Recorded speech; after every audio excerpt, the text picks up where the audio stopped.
Jadi apakah kita akan tinggal bareng mertua selamanya? Kasian ya, nikah sama bule yang nggak mampu beli rumah. Apakah Bang Daniel tidak punya rumah di sini? Jawabannya, Assalamualaikum, welcome back to our channel.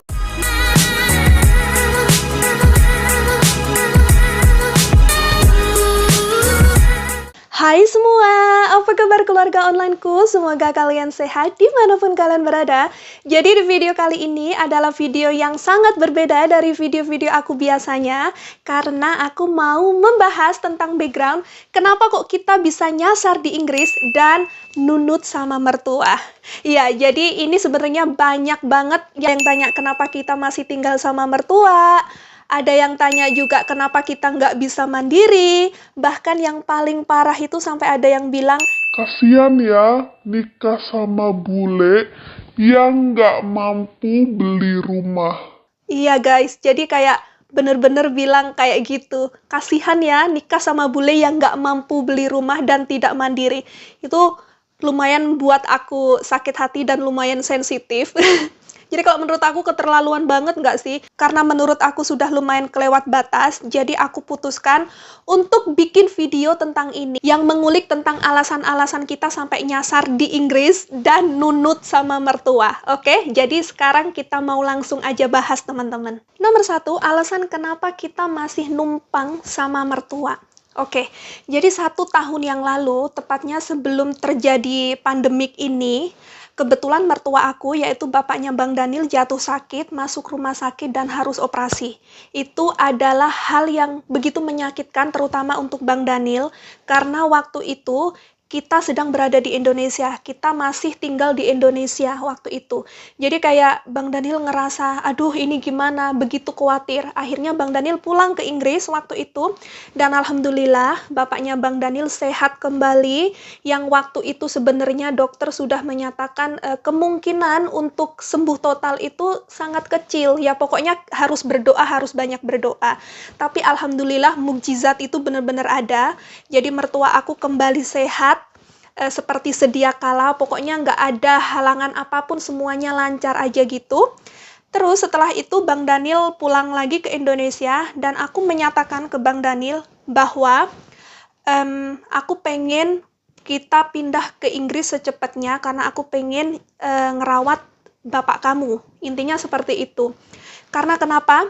Karena Bang Daniel itu punya 2 saudara, kakak dan adik. Tapi sayangnya kakaknya Bang Daniel itu tinggalnya 7 jam dari sini, dan adiknya Bang Daniel pun juga tinggalnya juga lumayan jauh dari sini. Yang intinya mertua aku tuh nggak ada yang nemenin, nggak ada yang ngerawat gitu teman-teman. Jadi sendirian di sini. Berhubung situasinya waktu itu serba yang buru-buru, akhirnya aku sama Bang Daniel memutuskan untuk apply visa turis untuk aku.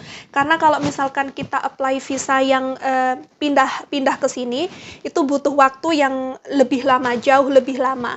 Jadi kita putuskan untuk apply visa turis yang hanya untuk 6 bulan. Dan itu pun kita ambil yang ekspres, jadi jauh lebih cepat, cuman ya memang lebih mahal. Tapi ya nggak apa-apa, waktu itu sih kita mikirnya yang penting kita bisa nyampe di Inggris secepatnya. Itu yang ada di pikiran kita. Jadi oke, makanya waktu itu aku sempet off dari YouTube, aku bener-bener sama sekali nggak ngevlog selama 2 bulan penuh, karena waktu itu memang benar-benar situasinya itu tidak memungkinkan. Terlalu banyak pikiran, kita harus bolak-balik ke sana kemari untuk ngurusin visanya Bang Daniel yang di Indonesia, terus sama visaku yang mau pulang ke sini juga. Rencananya waktu itu kita pulang ke sini dulu, nemenin bapaknya Bang Daniel selama 6 bulan, sampai visa itu habis dulu ya. Setelah itu pulang ke Indonesia, kita baru apply visa lagi untuk aku pindah ke sini. Jadi pindah, biasanya visanya itu 2,5 tahun. Nah, kebarengan waktu itu ada lockdown, ya, ada lockdown.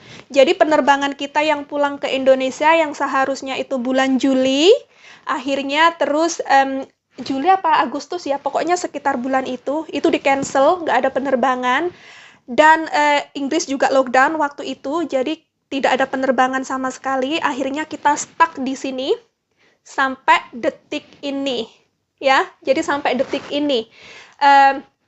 Jadi, terus akhirnya karena kita masih ada di sini, akhirnya aku apply visa pindah ke Inggris dari sini. Sebenarnya kan apply visa kalau mau pindahan ke Inggris itu, peraturannya kita tidak diperbolehkan untuk apply dari dalam Inggris ya, harus dari luar Inggris. Jadi karena ada lockdown, akhirnya pemerintah Inggris memperbolehkan kita untuk apply visa pindah, ya, settlement visa yang 2,5 tahun itu dari dalam Inggris. Jadi akhirnya kita putuskan untuk apply visa dari sini, dari Inggris. Jadi kita nggak perlu pulang ke Indonesia. Sebenarnya planning kita pindah ke Inggris itu adalah tahun ini, bukan tahun kemarin gitu. Tapi ya karena memang keadaannya bapaknya Bang Daniel sakit, terus pasan kita di sini juga kebarengan sama lockdown juga, terus penerbangan kita yang pulang di cancel terus, nggak ada penerbangan sampai detik ini. Jadi ya udah, aku ngerasanya kayak semuanya jalan gitu aja tanpa di planning sama sekali. Aku ngerasa kayak Tuhan itu sudah kasih jalan untuk kita seperti ini. Jadi kita nggak usah pulang ke Indonesia untuk apply visa terus balik lagi ke sini. Jadi ya menurut aku malah dipermudah gitu loh. Yang nomor 2, kenapa kita tidak bisa mandiri? Ini menurut aku agak lucu sih. Kenapa? Karena selama ini Bang Daniel itu tidak pernah tinggal sama orang tuanya. Sama sekali. Sejak Bang Daniel lulus SMA terus kuliah, beliau itu sudah kayak tinggal sendiri gitu ya. Mandiri. Sampai beliau kerja di Hong Kong, tinggal di Asia 23 tahun sampai terus nikah sama aku, terus kita selama ini tinggal di Indonesia selama 5 tahun. Jadi bener-bener yang kepisah banget gitu sama orang tua. Dan di saat Bang Daniel tahu bapaknya sakit, ya wajar dong kalau menurut aku kalau kita sebagai anak kepingin ngerawat orang tua gitu, kenapa harus dicemooh, kenapa harus dikucilkan gitu loh. Aku nggak paham. Apa salahnya sih kalau misalkan kita sebagai anak pengen ngerawat orang tua yang sakit, yang sendirian gitu, emangnya salahnya di mana? Aku juga nggak paham loh teman-teman, bener.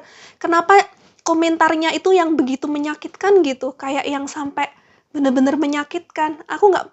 Bukankah, kalau aku nih ya, prinsip aku, bukannya ngerawat orang tua itu sudah kewajiban kita sebagai anak, kenapa harus dikucilkan? Kenapa harus dicemooh? Yang sampai dibilang nggak bisa mandiri lah, yang sampai dibilang nggak mampu beli rumah lah. Kenapa harus seperti itu? Kalau menurut aku jujur, aku malah bangga loh. Aku bangga kita sebagai anak mau ngerawat orang tua. Karena apa? Di sini, di Inggris itu nggak banyak anak mau ngerawat orang tua yang mungkin sudah sakit. Karena biasanya orang tua di sini itu tinggalnya bukan sama anaknya, tapi tinggalnya di panti jompo. Meskipun nggak semua ya, tapi rata-rata jika kalian lihat itu udah bukan hal yang asing kalau misalkan orang tua tinggal di panti jompo. Tapi sayangnya aku mantunya bukan orang bule ya, aku orang Indonesia dan kayak ngelihat orang tua tinggal di panti jompo itu buat aku big no-no, itu hal yang nggak akan pernah aku mau lakukan. Menurut aku ngerawat orang tua, entah itu orang tua kandung kita sendiri, entah itu mertua kita, itu tetap kewajiban kita sebagai anak. Masa iya orang tua kita loh, waktu kita kecil sudah ngerawat kita, rela ngelakuin apapun untuk kita, masa setelah mereka tua, kita nggak mau ngerawat mereka? Kayaknya selfish banget ya nggak sih? Egois banget kita sebagai anak kalau misalkan kita nggak mau ngerawat orang tua kita, teman-teman. Jadi, kalau menurut aku, apapun yang aku dan Bang Daniel lakukan, itu bukan hal yang harus buat kita malu, karena numpang sama mertua itu tadi tidak akan pernah membuat kita berpikiran seperti itu. Yang nomor 3, kasihan ya nikah sama bule yang nggak mampu beli rumah. Apakah Bang Daniel tidak punya rumah di sini? Jawabannya punya. Di mana rumahnya? Rumahnya disewakan, sampai detik ini pun masih disewakan. Kenapa kita nggak tinggal aja di rumahnya Bang Daniel yang di sini? Jawabannya nggak bisa, teman-teman. Karena rumahnya Bang Daniel yang di Inggris itu jaraknya sekitar 3 jam dari rumah mertua aku. Yang artinya kalau misalkan kita tinggal di rumah itu, kita nggak bakalan bisa sering-sering nengokin papa. Ya, jadi jauh banget. Di sini tuh perjalanan 3 jam itu jauh. Apakah kita tidak punya rumah di Indonesia? Jawabannya, alhamdulillah kita punya meskipun sederhana. Nah, siapa yang ninggalin rumah kita yang di Indonesia? Kosong, teman-teman. Kita tinggalin rumah kita yang di Indonesia, jauh-jauh datang ke Inggris. Kenapa? Karena kita hanya benar-benar kepengen nemenin papa untuk saat ini. Untuk saat ini, terutama selama pandemi seperti ini, menurut aku bener-bener ini banget ya, bener-bener nemenin banget gitu loh. Kalau enggak, aku nggak bisa bayangin kalau misalkan bapaknya Bang Daniel di sini sendirian selama pandemi gitu, yang nggak bisa ketemu anak-anaknya, cucu-cucunya, pasti stres banget ya nggak sih? Aku nggak bisa ngebayangin loh. Bener. Jadi apakah kita akan tinggal bareng mertua selamanya? Jawabannya, insya Allah tidak, teman-teman.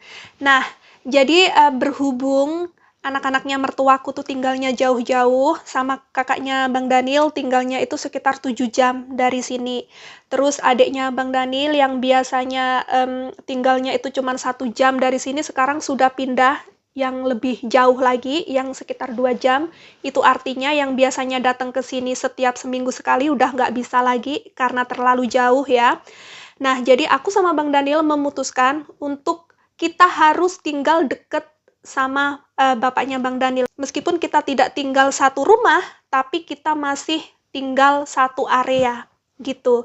Nah, sedangkan kalau beli rumah di sini itu nggak bisa cepat-cepat ya teman-teman, apalagi dengan situasi lockdown seperti ini. Banyak banget yang harus diperhitungkan. Jadi kita mau pastikan kita suka dengan lokasinya, mau pastikan juga kita suka dengan lingkungannya, dan yang pastinya kalau misalkan rumah itu kita mau tinggalin jangka waktu yang lama, kita juga mau pastikan bahwa kita nyaman di rumah yang baru, iya nggak sih? Jadi butuh waktu, tidak yang kayak kita pergi ke supermarket, beli ikan, beli daging, langsung pulang, nggak bisa seperti itu. Jadi banyak sekali yang harus dipikirkan, dan yang paling penting harus deket sama rumahnya mertuaku, yang kalau misalkan suatu saat, kapanpun mertuaku butuh kita bisa langsung datang ke sini tanpa perjalanan yang lama gitu loh teman-teman. Jadi apakah tinggal sama mertua itu enak? Alhamdulillah itu rezeki aku. Selama ini, selama aku tinggal sama mertuaku tuh nggak pernah menyuruh aku apapun itu, tidak pernah memperlakukan aku seperti orang lain. Beliau selalu memperlakukan aku sama seperti beliau memperlakukan anak-anak beliau. Beliau tidak pernah menyuruh aku masak, tidak pernah menyuruh aku bersih-bersih. Apapun yang aku lakukan itu atas dasar kemauan aku sendiri. Aku tidak pernah memperlakukan mertuaku beda seperti aku memperlakukan orang tua kandungku sendiri, teman-teman. Semuanya sama. Ya, jadi kalau menurut aku, tidak semua mertua itu buruk, dan juga begitu sebaliknya. Tidak semua menantu itu baik. Jadi dimanapun kita berada, meskipun itu mertua bule, mertua Indonesia, kita tetap harus menghormati mereka, kita harus tetap memperlakukan mereka sama seperti kita memperlakukan orang tua kandung kita sendiri. Ya, oke? Jadi aku harap setelah video yang panjang kali lebar ini akan mengurangi komentar-komentar yang agak berlebihan menurut aku. Pokoknya aku mau ngucapin terima kasih banyak buat kalian semuanya yang sudah selalu support kita, yang sudah selalu mengerti keadaan kita, yang sudah selalu mendukung apa yang kita lakukan. Pokoknya terima kasih banyak ya teman-teman.